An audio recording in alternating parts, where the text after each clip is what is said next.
पर जी जब इंसान का जन्म होता है उसी समय तय हो जाता है कि कब ये व्यक्ति अच्छे कर्म करेगा कब बुरे। नहीं क्या नहीं नाम नहीं जब नहीं नहीं, गलत गलत गलत गलत। तुम्हारा गलत चिंतन है। मनुष्य जब जन्म लेता है उसके पहले दो कर्मों से उसके शरीर की रचना होती है, पाप कर्म और पुण्य कर्म से। कई बार एकांतिक में बताया है, केवल पाप कर्म से यातना देह मिलता है जो नरक में मिलता है, नरक लोक में। केवल पुण्य कर्म से देव शरीर मिलता है जो स्वर्ग लोक में है। पाप और पुण्य दोनों को मिश्रित करके मनुष्य लोक में जन्म मिलता है।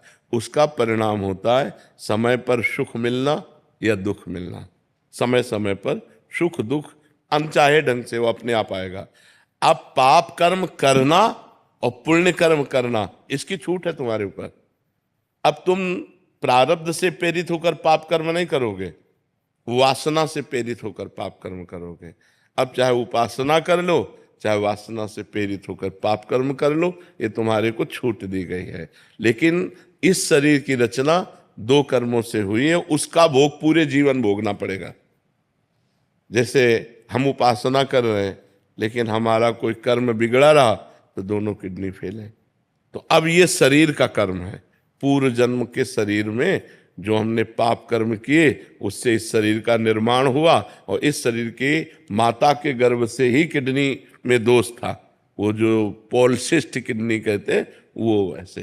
तो समझ पा रहे हैं आप ना, हमें कर्म करने के लिए स्वतंत्रता है।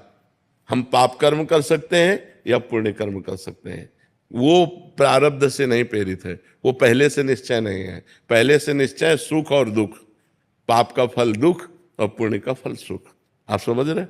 नहीं तो जैसे पाप का फल दुख है तो वर्तमान में पाप कर रहा है लेकिन वो सुखी है, क्योंकि उसके पूर्व पुण्य का फल उसको मिल रहा है। वर्तमान में कोई पुण्यात्मा धर्मात्मा है लेकिन वो दुख भोग रहा है, क्योंकि उसके पूर्व के पाप का फल उसे भोगने को मिल रहा है।